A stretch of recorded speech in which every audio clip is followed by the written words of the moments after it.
আজ খুব ভোরেই ঘুম ভেঙে গেল, আর সেই সুযোগটা কাজে লাগিয়ে বেরিয়ে পড়লাম সকালের ভাইজ্যাককে দেখব বলে। তবে শুধু আমি একাই নয়, আমার মতো অনেকেই এই সকালে বাইরে, বেশিরভাগই স্থানীয়। আমি এখন হাঁটছি রামকৃষ্ণ বিচ বরাবর মেন রোড দিয়ে। এই বিচ বরাবর পার্ক দিয়ে সাজানো। এই পার্কটার নাম গোকুল পার্ক। ভগবান শ্রীকৃষ্ণকে উদ্দেশ্য করে এই পার্কটা বানানো হয়েছে। আর কে বিচে এখন ভর্তি লোক জমেছে। সকালবেলাটা এনজয় করার জন্য সকলে এসেছে, দারুণ লাগছে এই জায়গাটা।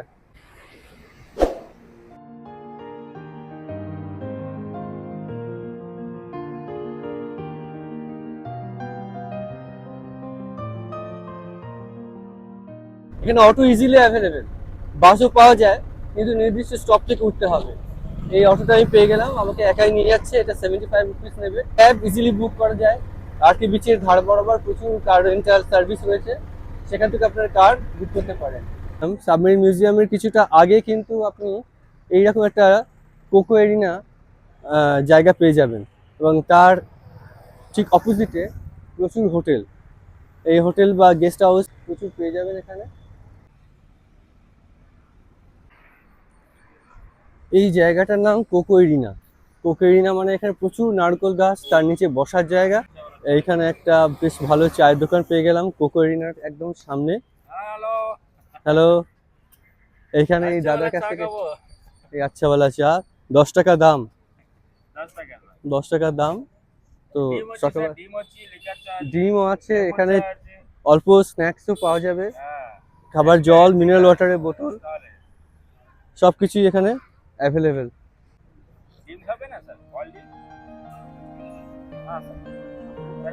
উত্তাল সমুদ্রটা আপনাদের দেখাই, চলুন। জলে নামি, মানে স্রোতটা দেখে লোভ সামলাতে পারলাম না।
কি অপূর্ব সুন্দর সমুদ্র।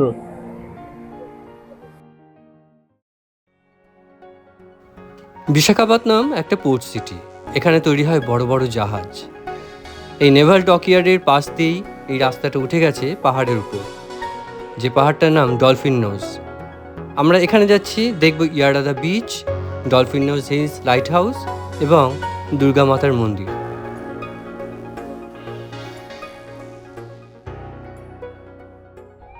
গাছের ছায়ায় ঢাকা এই মন্দির চত্বর। আমাদের গাড়ি এসে থামলো, এবার এইখানে আমরা মন্দির দেখব, মন্দিরের বিগ্রহ দর্শন করব। চলুন যাওয়া যাক। মন্দিরটা কোন পথে আমরা জানি না, এই জায়গাটা আগে ওখানে আসিনি। এই রাস্তা দিয়ে এখন আমাদের উঠতে হবে। বিশাখাপত্তনম থেকে ইয়ারাদা বিচ দেখতে যাওয়ার পথে পড়ল ডলফিন নোজ পাহাড়, আর এই পাহাড়ের মাথায় আমরা দেখতে চলে এলাম সাগরগিরি কনক দুর্গা মন্দির। বেশ অনেকগুলি সিঁড়ি মনে হচ্ছে, 100-150 সিঁড়ি তো হবেই। একবার এর চারপাশের অ্যাটমসফিয়ারটা দেখিয়ে নিই। এই দেখুন, ওইদিকে ডলফিন নোজ হিলস, আর এইদিকে সমস্ত বিশাখাপত্তনমের নেভাল ডকইয়ার্ডের জাহাজ ওখানে আছে, যেগুলো আমরা দেখতে পাইনি, দেখতে পাওয়ার কথা নয়। আর এইখানে আমরা মন্দিরে উঠছি। এই মন্দির খুব সুন্দর অ্যাটমসফিয়ার, চতুর্দিকে গাছের ছায়ায় ঢাকা, অপূর্ব।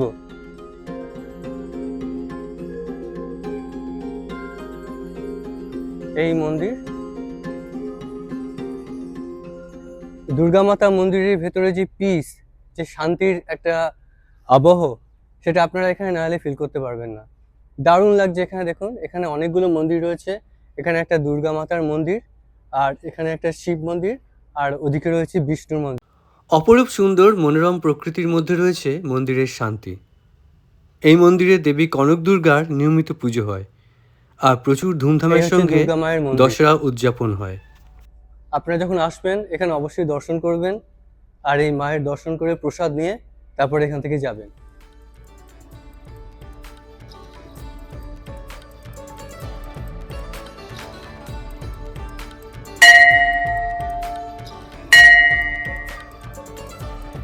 এখানে একটা নন্দী বুল রয়েছে।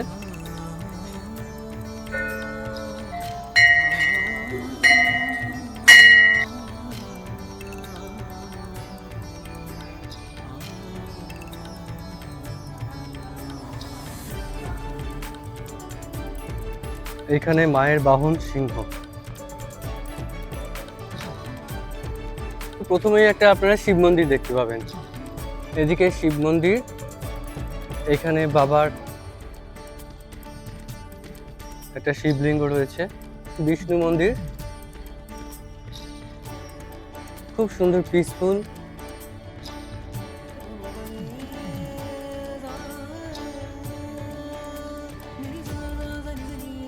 বিষ্ণু মন্দির দর্শন করে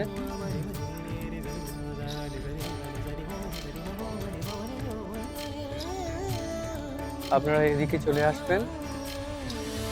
এখানে রয়েছে একটা গণেশের মন্দির,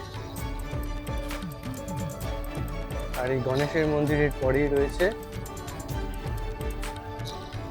একটা শিবলিঙ্গ, শিব মন্দির। সামনে নন্দীবুল। এইখানে পুজোর সময় হোম হয়, সেই হোমকুণ্ড। দুর্গা মাতার মন্দির আপনাদের কেমন লাগলো বন্ধুরা, অবশ্যই কমেন্ট করে জানাবেন। কনক দুর্গা টেম্পল দেখে এবার আমরা চলে এলাম ডলফিন নোজ হিলসের মাথায় লাইট হাউস দেখতে। আমরা আজকে লাইট হাউস দেখতে যাচ্ছি। ডলফিন নোজের ওপরে যে লাইট হাউসটা আছে সেটা দেখতে যাব। উপরে হেলিকপ্টার বা প্লেন কিছু যাচ্ছে। এটা পুরো একটা নেভাল যে অফিসার্স আছে তাদের ডিফেন্সের একটা পার্ট হচ্ছে এই লাইট হাউস। তো আমরা দেখতে যাচ্ছি, এটা কোনো টুরিস্ট স্পট নয়, কিন্তু এটা আমাদের দেখার সুযোগ আমাদের করে দেওয়া হয়েছে, তাই আমরা দেখতে যাচ্ছি। দারুণ জায়গা, বিশাখাপত্তনমের এইরকম একটা জায়গায় আমরা ঢুকেছি। আমরাই আজকে প্রথম টিকিট কেটে ঢুকলাম। আমরা 7 জন আছি, তো এটাও একটা বেশ থ্রিলিং ব্যাপার লাগছে। লাইট হাউস দেখতে গেলে 10 টাকা দিয়ে টিকিট কেটে ঢুকতে হবে এবং খোলা থাকে বিকেল 3টে থেকে 5টা অবধি। ডলফিন নোজ ইয়ারাডা এবং গঙ্গাভরং পোর্টের মাঝখানে একটা ছোট পাহাড়। দূর থেকে ডলফিনের নাকের মতো দেখতে মনে হয়, তাই এমন নাম। সমুদ্রের কোল ঘেঁষে পাহাড়ের মাথায় একটা লাইট হাউস দেখলে মনে হবে যেন কোথাও কোনো অ্যাডভেঞ্চার উপন্যাসের পাতা থেকে উঠে এসেছে। শীতের কুয়াশায় সমুদ্রের নীল অনেকখানি আবছা, তবে পাহাড়ের মাথায় এই লাইট হাউস সমুদ্রপথে যাত্রীদের কাছে আশার আলো। জায়গাটা এমনিতেই খুব সুন্দর, তারপর এই যে ফাঁকা জায়গা, এত বড় জায়গা যেখানে একটা ডিফেন্সের বাতাবরণ রয়েছে, সেই জায়গা হিসেবে এই জায়গাটার কিন্তু গুরুত্ব অনেকখানি। আর ভিউটা তো অপূর্ব, অসাধারণ। এইখান থেকে আমরা যেটা দেখতে পাচ্ছি বে অফ বেঙ্গলের যে ছবিটা, অপূর্ব।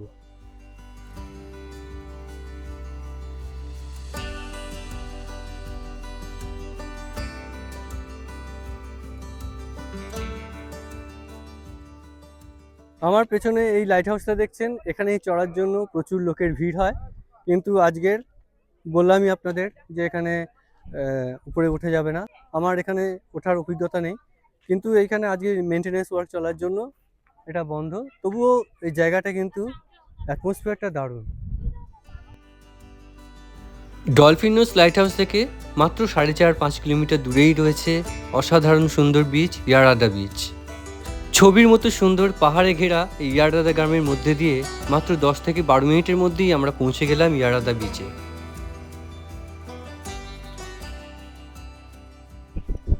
এই আমরা ইয়ারাডা বিচে পৌঁছে গেলাম। ভাইজ্যাক টাউন থেকে প্রায় 30 কিলোমিটার দূরে ইয়ারাডা গ্রাম পেরিয়ে, ডলফিন নোজ হিলটা পেরিয়ে আমরা চলে এলাম ইয়ারাডা বিচ। অসাধারণ এই বিচটা, একটু সেক্লুডেড, একটু দূরে ফাঁকা ফাঁকা।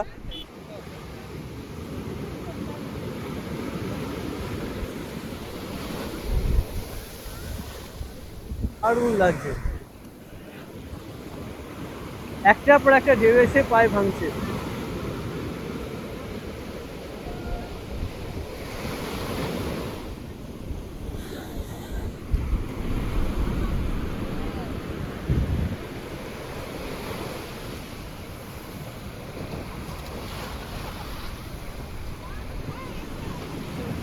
এদিকে উত্তাল সমুদ্র আর এদিকে দেখুন নৌকো, এগুলো ভাষার অপেক্ষায় পাড়ে রয়েছে। নীল জল, সাদা ফেনা, আর এদিকে পাহাড় এসে সমুদ্রে মিশেছে।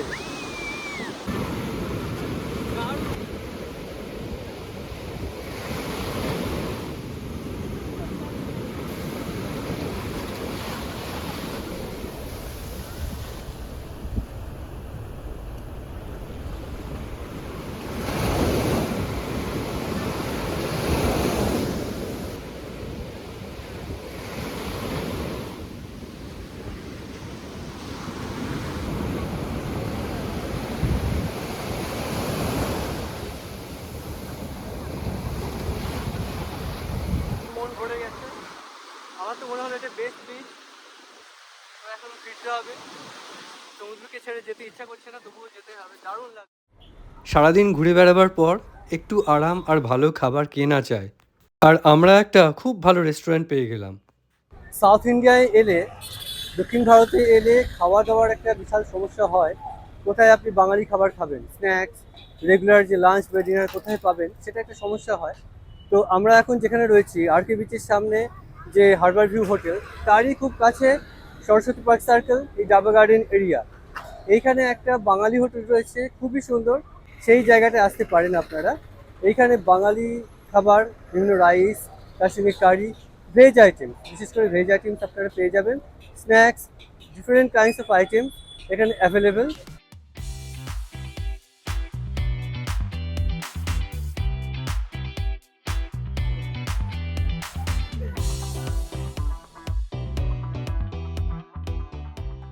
আমরা সাইট সিইং করে ফেরার পথে বিনায়ক ফুডসে ঢুকেছি।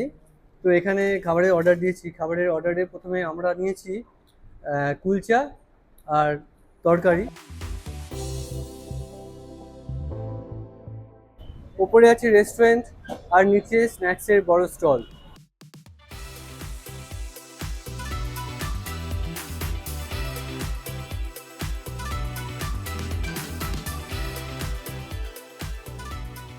যে রেস্টুরেন্ট সম্পর্কে বলছিলাম, ওনার ম্যানেজার সবই ইনি, মিস্টার আশিস। তো এনার কাছে আসবেন, আপনার কি পছন্দ সেই মতো খাবার আপনি পেয়ে যাবেন। আর এই রেস্টুরেন্টের খাবার আমরা টেস্ট করলাম, তো খুব ভালো লাগলো। এনার আপ্যায়নও খুব ভালো। আপনারা যদি বিশাখাপত্তনমের এই এরিয়ায় আসেন, তাহলে বিনায়ক স্টল অবশ্যই ভিজিট করবেন যদি দরকার পড়ে। Thank you so much.